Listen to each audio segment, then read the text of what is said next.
Hi friends, welcome back to Shravani sisters thoughts. ఎలా ఉన్నారండి అందరూ? ముందుగా మన ఛానల్ని ఎవరైనా కొత్త వాళ్ళు చూస్తుంటే లైక్ చేయండి, అలాగే షేర్ చేయండి, అలాగే సబ్స్క్రైబ్ చేయడం మాత్రం మర్చిపోకండి. ఈరోజు నేను మీకు క్యాబేజీ టమాటా పచ్చడి ఎలా చేయాలో చెప్పాలనుకుంటున్నాను. ముందుగా హాఫ్ క్యాబేజీ తీసుకున్నానండి. నేను ఇలా చిన్న చిన్న ముక్కల కింద కట్ చేసుకున్నాను. అలాగే 2 టమాటాలు తీసుకున్నాను.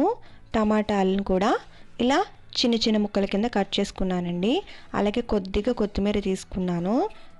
ఇప్పుడు పచ్చడికి కావాల్సినంత సరుకులు తీసుకోవాలి. 1 టేబుల్ స్పూన్ మినపప్పు, 1 టేబుల్ స్పూన్ జీలకర్ర, 2 టేబుల్ స్పూన్ల పచ్చిశనగపప్పు, అలాగే 1 వెల్లుల్లిపాయ తీసుకోవాలండి. అలాగే కారానికి తగినన్ని పచ్చిమిరపకాయలు తీసుకోవాలి. నేను 20 పచ్చిమిరపకాయలు తీసుకున్నాను. మీరు కారం తక్కువ తింటారనుకుంటే తక్కువ తీసుకోండి. ఇప్పుడు స్టవ్ ఆన్ చేసి ప్యాన్ పెట్టుకుని పచ్చిమిరపకాయలు వేసుకోవాలండి. దీంట్లో కొద్దిగా ఆయిల్ వేసుకోండి, ఎక్కువ అవసరం లేదు.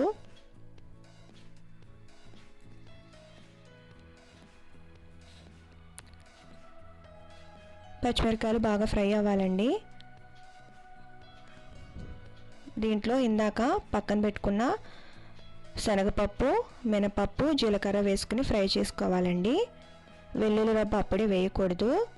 ఇవి కొద్దిగా ఫ్రై అయిన తర్వాత వెల్లుల్లి వేసుకోవాలి. చూడండి, ఇలా ఫ్రై అయిపోయిన తర్వాత ఇందాక పక్కన పెట్టుకుని కొత్తిమీర వేసుకోవాలండి. కొత్తిమీర ఎక్కువ వేసుకున్నా బాగుంటుంది పచ్చడి. చూడండి, ఇది కూడా కొద్దిగా ఫ్రై అవ్వాలి. ఇలా ఫ్రై అయిన తర్వాత వెల్లుల్లి రబ్బ వేసుకోవాలండి. చూడండి,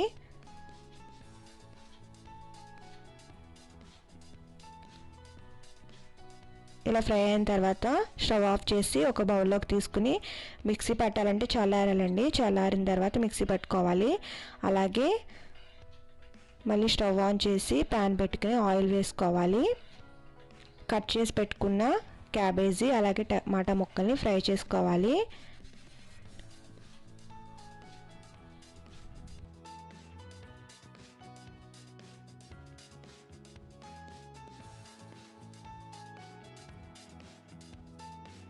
కొద్దిగా చింతపండు వేసుకోవాలండి పులుపుకి. చూడండి, ఇలా ఫ్రై అవ్వాలి.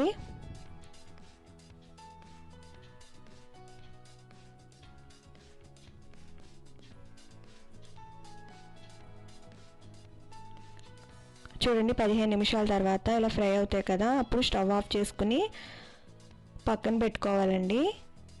ఇప్పుడు పచ్చడి తాలింపు పెట్టడానికి ఏమేమి కావాలో చూద్దాం.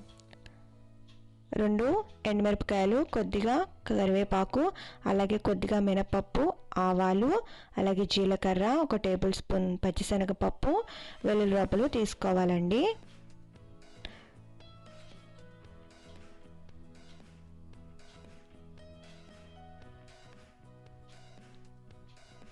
అలాగే ఇందాక పక్కన పెట్టుకున్నాం కదా, అది మిక్సీ జార్లో వేసుకుని మెత్తగా పట్టుకోవాలి. చూడండి, ఇలా అయిపోయిన తర్వాత ఇప్పుడు ఫ్రై చేసుకున్న క్యాబేజీ అలాగే టమాటా ముక్కలు కూడా వేసుకుని మిక్సీ పట్టుకోవాలండి.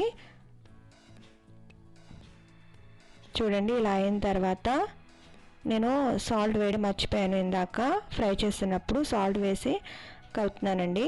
సో మీరు ముందే వేసుకోవచ్చు ఫ్రై చేసుకున్నప్పుడు కల్లుప్పు ఉంటే. చూడండి, ఇలా అయిన తర్వాత తాలింపు పెట్టుకోవాలి. పచ్చడి తాలింపు పెట్టుకుంటే చాలా బాగుంటుంది.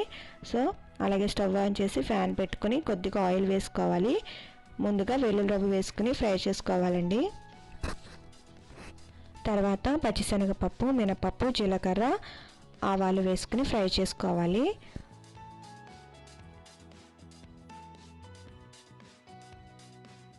చూడండి, ఇలా ఫ్రై అయిపోయిన తర్వాత స్టవ్ ఆఫ్ చేసుకుని ఆ తాలింపుని పచ్చడిలో వేసుకోవాలండి.